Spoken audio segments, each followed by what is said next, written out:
First up is our legal counsel, DeBrosse.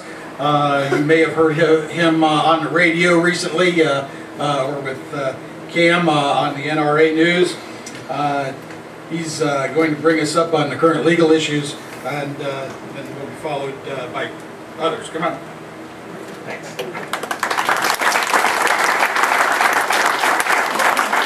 Thanks for being here, everybody. This is my second full year as general counsel for Ohioans for Concealed Carry. Just a few things about these great speakers we've had. I know most of them. I used to work for Danny. He is a man of character, so we definitely need to throw our support at him.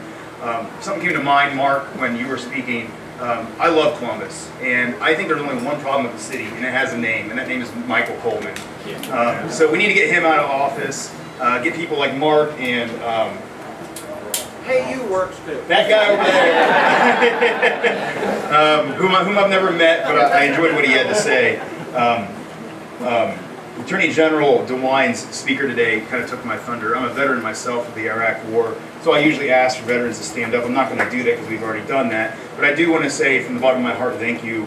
You're my brothers and sisters in arms, and it means a great deal to me what you've done for this country. So as General Counsel, what I do, what is my capacity? Well, my capacity, for one, is to get fired up and get you guys pissed off when things like Canton happen. I was absolutely, unbelievably irate when I saw that. And then, nonetheless, after that, the president of the city council has the audacity to come on the radio as a lawyer himself and demean concealed handgun license holders. That's you people. He got on the air and said that the problem is not criminals. The problem is us. The problem is the Second Amendment. That's not the case. The problem is people like him. This man is running unopposed in Canton, Ohio. We need to fix that. Unfortunately, I believe the time for that in this new election is past. He will be unopposed. Time for certification of a new candidate is going to come and go here, I think tomorrow actually. Do a write-in. You do a write-in.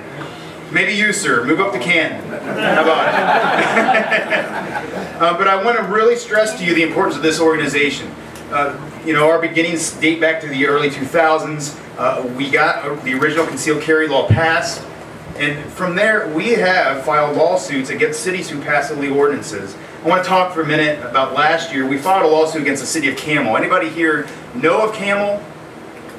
Okay. It's a real small, blip on the map, so to speak, outside of Youngstown and Mahoney County. Very liberal anti-gun community, and they had a law in the books that was illegal. We did sue them. Of course, we lost the trial level in a very liberal court system, but we ended up having victory. We ended up settling with the city for attorney's fees. We originally asked for a nominal amount of attorney's fees when we started the lawsuit, and they ended up paying over double that at the end of the day. So money out of their pocket to us is a victory. We got our attorney's fees back. That's a victory. There's other lawsuits coming along the way along these lines.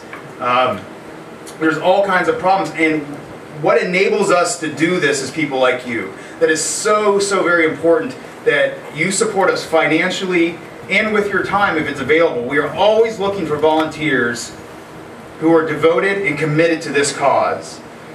There's been some talk amongst the leadership of starting a legal defense fund. Get involved with that. Call us. Ask us questions. We need the resources to be able to keep this organization going forward.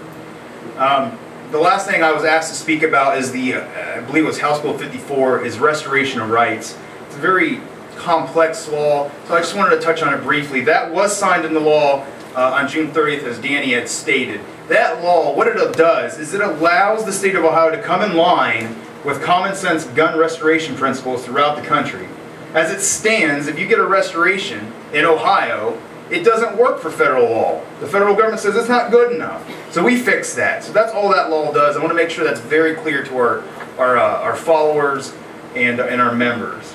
So just to end, again, thank you for everything you're doing. I do believe we are all patriots here. We need to keep along this path. You need to support us. We need to get more people involved. It doesn't stop here. You need to go home, tell your family and friends. Vote for these people that spoke today.